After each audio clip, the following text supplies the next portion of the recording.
So here we are again with another episode of Women in Electronics podcast series. Here again with part 2 with Ken Bradley. Hi, Ken. Hey, good to be back. I'm so happy to have you back. I have so many things to talk to you about. In our last episode, we got kind of a good discussion going around the first question I asked you with how you got your start in the industry, and so many good nuggets came from that. So I thought, well, let's circle back around on some more in part 2. But I wanted to start out with Allied. So why did you pick Allied?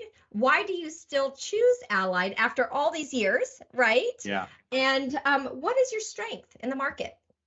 Why I chose Allied, really because those that actually were drawing me across to work for Allied were people I trusted, I revered, I respected, So again, it goes back to that whole, I didn't know the business. I was coming with a complete open mind around what it could be. I came in expecting it to be a very kind of short stay, just another progression in my career. But the staying power and why I'm still here is because of people.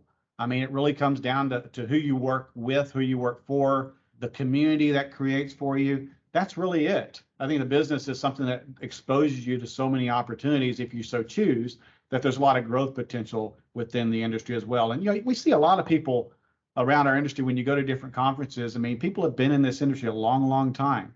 And I think it is the blending of community and opportunity that kind of is that drawing factor, just like it is for me. That is a good point. And I just want to point something out too. We have a lot of seasoned leaders that are phenomenal. Like I would say in our industry, I don't think we always recognize it, but we have some of the best leaders across any industry. And really, we just, again, had our conference in San Diego recently, and Bill Lowe gave a whole talk about the impact of our globe on, of the electronics industry on our globe and the innovation and what it means to the world. And so I would say that the leaders that we have that are seasoned, that have seen the progression of the industry, some of them were go back to Radio Road, right? Like, think about this. We need those leaders here. We need them mentoring the next generation, as you referred to in our last session. So, okay, so you're at Allied, and part 1, you had mentioned next, and it's so funny, like I'm going to circle back around to that because we've done a lot of digging in, and at Women in Electronics, we like to talk to leaders like yourself, but get down to the bottom of what's your why and what's your next, right? Why do you do what you do? And what's next after this, whether it's a next level promotion, a next level project, whatever that might be. So let me just ask you, as far as Allied is concerned, here you've been there all these years, obviously staying for a reason. What's the next? What do you envision with all your experience in the industry and where the industry is going? What's the next? It's a great question. But if you go back and you look at the 18 years that I've been in the organization and thereby in the industry, it's a very different industry and organization today than it was 5 years ago, 10 years ago, 18 years ago. And I think it really speaks to the progression of society. You think about what we're dealing with today with the electrification of everything and what that's going to mean for us moving forward, and our ability to continue to serve through our business into the world we live in. If I go back and look at where it started, I mean, we were very much at that time, very much just a parts business. We sold parts. Then we progressed to being a company that actually really was digitally focused. And so digital enters the equation, and it kind of challenges it a different way around the way we serve customers. The concept of omni-channel comes out of that. It's how you connect the two pieces together and make it seamless for the customer, and ultimately in how you serve the supplier's products to the market. And then looking forward, it's now taking that omni-channel and it's attaching it to more of a solutions orientation. How do you solve problems for customers? How do you add value beyond the products? Because you can get the products anywhere today.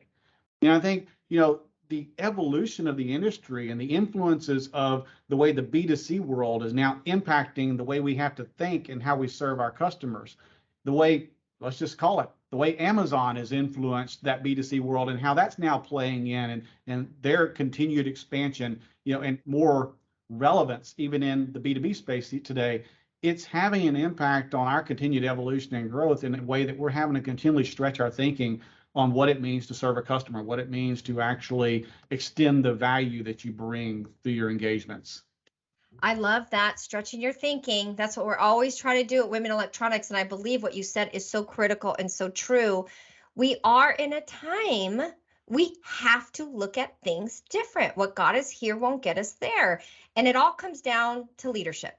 Who's at the leadership table and what is the perspective at the leadership table, right? And so this gets into, some of these next conversations. And really, so first of all, I want to start off with asking you, who were some of your mentors? So we talk about perspective, we talk about opportunities, we talk about all this, but we can't do all this alone. And we rely on people, our relationships. So tell me about your mentors. I have a number. I mean, I don't think for me, it's not any one person. You could always say, well, it's your father, or and definitely the role that he plays, grandfathers. I could go back over years and just list tons of people. But if I look just within the industry and I think about the time that I've spent at Ally, for instance, Lee Davidson is probably the most formative mentor in my life. It's in my career, because he entered my life at such a critical time period. I was 24 years old when we met. And I had this tenacity. I wanted to learn and grow. And he was just this calming leader, who was willing to give you chances, but also almost acted like a father figure to you if you wanted that. And so he gave me great coaching. He gave me great opportunities. He counseled me when I made bad decisions, and critiqued me in ways sometimes that went beyond business.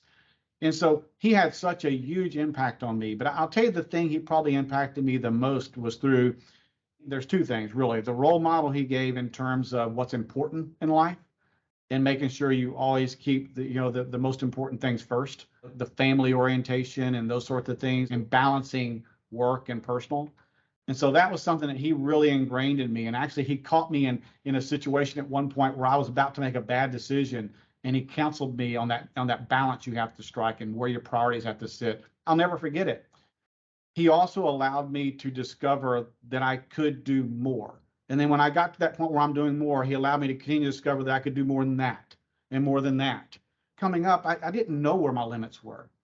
And so he allowed me to explore that.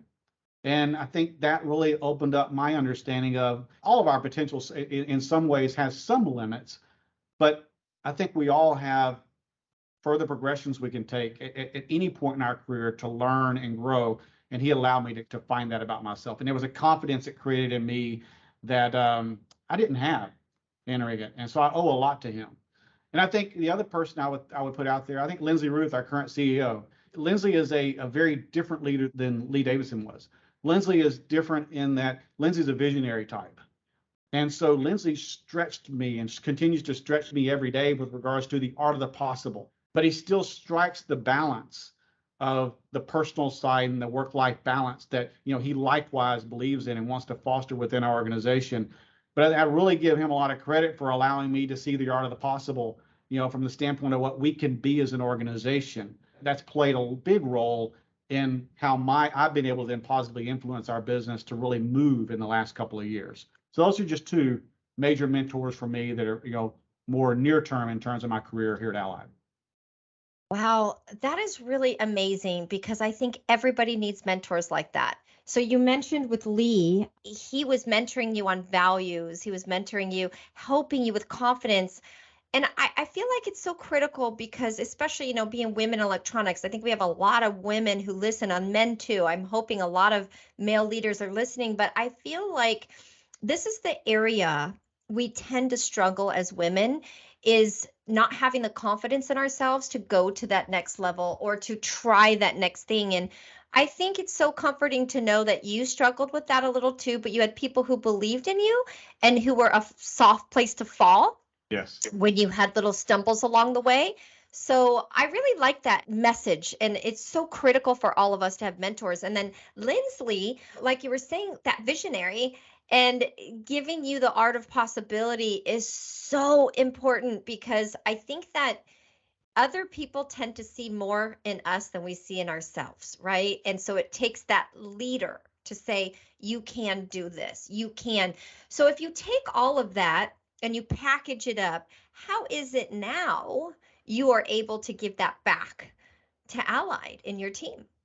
I would take with both of their gifts, both of the I would say it's the two things of the balance of kind of how people want to work and the importance of priorities in their lives. That's just at the core of who I am these days. I definitely foster that in our organization by clearly role modeling. I'm going to make those choices in the right priority order, and it translates down because people see that, and you talk about it. And I think it's kind of it sounds simple on the surface, but it's something that has to be seen and witnessed and experienced from your leaders above you before you then buy into it and carry it on in your own life. And so I have to do that. That's one thing that I'm intentional about. I'd say on the visionary side of things, Lindsay probably of both my mentors, different points in your life, you're impacting in different ways. Lindsay stretched me more in a space that wasn't natural for me, with the visionary side of things. I'm an operational type person, so I like to keep things contained, and I like to have things numbered and know the order of things. And Lindsay doesn't operate that way, but he's really allowed me to stretch myself into thinking about the what ifs.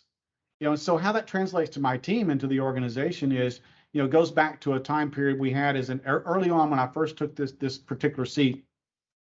And we got together as a leadership team, and we were really challenging ourselves around who do we want to be as an organization? Who do we want to be as a leadership team?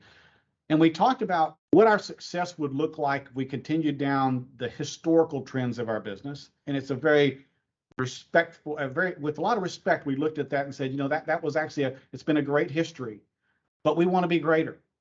And so it said, if we look at the history there, then that gets us to X, but we want to get to Y. And so there's going to have to be a different type of thinking. And we applied this mantra to our team and to our organization at the time that just said, why can't we? And it was just this kind of blatant in your face question we constantly asked when maybe there was an obstacle in front of us about, well, why can't we do that? Why not?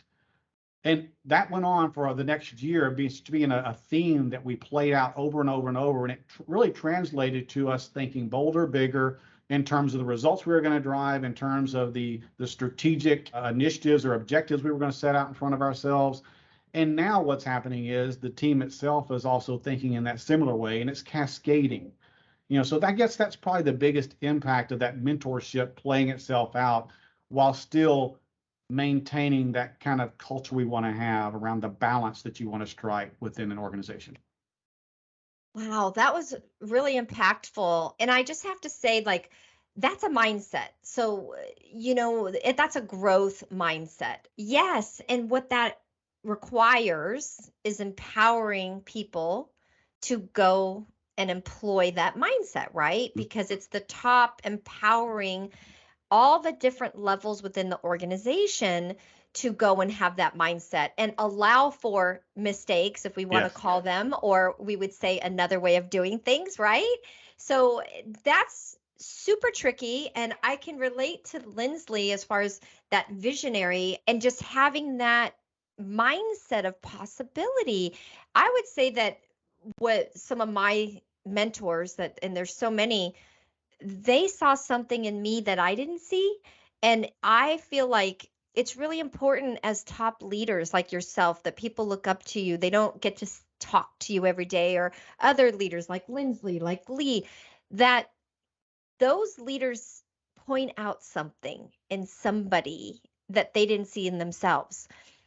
Because that's what drives you to have that confidence to get to the next level. So that's so critical. And really, since we're concluding the mentorship conversation, so what are your guiding leadership principles? So when you take all of that at the end of the day, and more than anybody how many tough decisions you probably have to make on a very regular basis.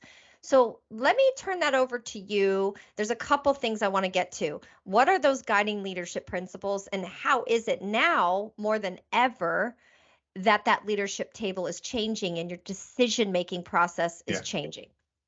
I have a story I tell anytime I'm asked this, and it goes back to my first leadership role here at Allied. I had one of our executive team members took me to lunch and just wanted to have a conversation with me, and it was really kind of his way of saying, hey, congratulations. And also then kind of putting something into my life that would help me as I stepped into this role. And so we were sitting eating, and he said, "Hey, I just got one kind of serious thing I want to share with you, and then let's just get to know each other a little bit more." And I said, "Okay." So he said, "There's this one principle I would just ask for you to live by as a leader as you go forward, and it'll help you." He said, "If you'll just always seek to surround yourself through hiring, through promotion, through kind of what you gather around you, to surround yourself with people that are better than you in every area, you will thrive as a leader. But if you fail to do that, and if you feel like you need to be the empowered with the power one at the table, you'll always achieve mediocrity." I took those words and I kind of let it marinate a little bit, and it aligned with what I wanted to be as a leader, someone who empowered, but it wasn't a comfort level I'd achieved yet. I was still trying to find myself at this point. And so throughout my career, I have never forgotten that. I've repeated it so many times as I've taken this particular role, as I've grown throughout my career, because it's been a progression to learn how to apply that coaching. But as I got into this particular seat, I knew the challenge was great.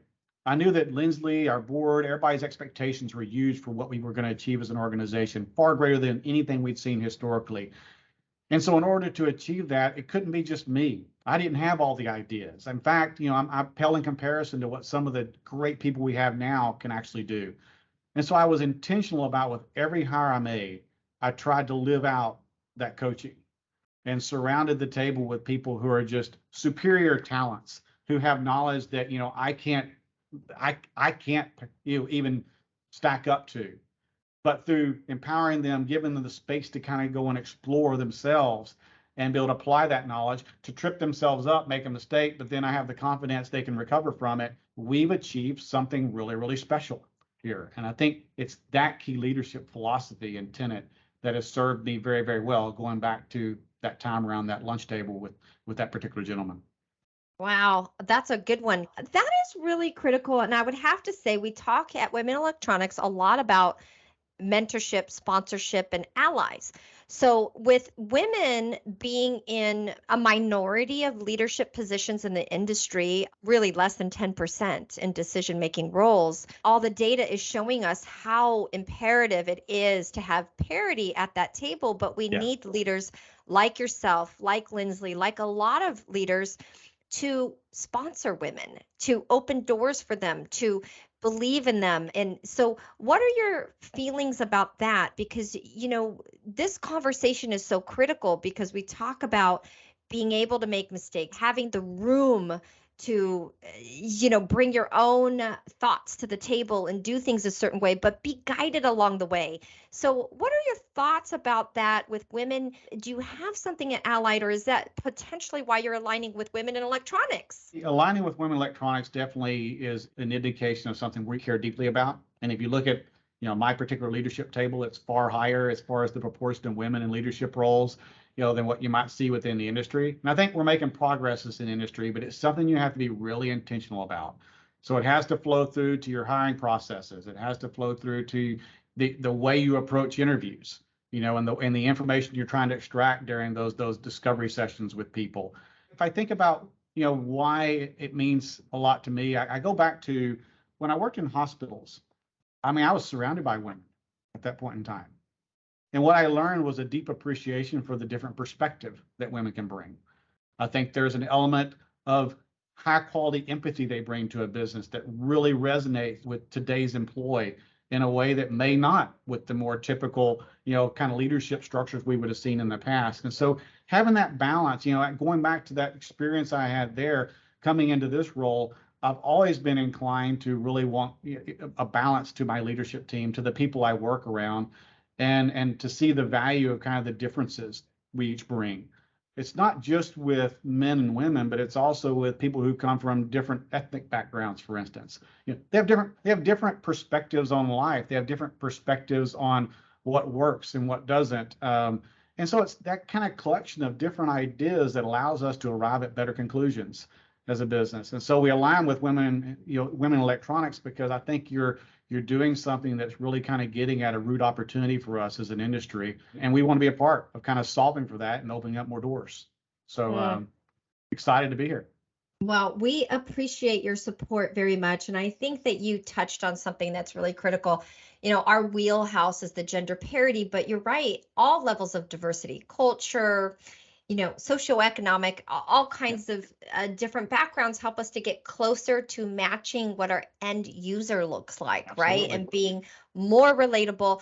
And really, I want to touch on something as well that's really important is that growth mindset we talked about earlier, in that when we allow more diversity to the table, it's just growing the industry, not taking away, right? I really truly believe there's room for everyone. What are your thoughts on that?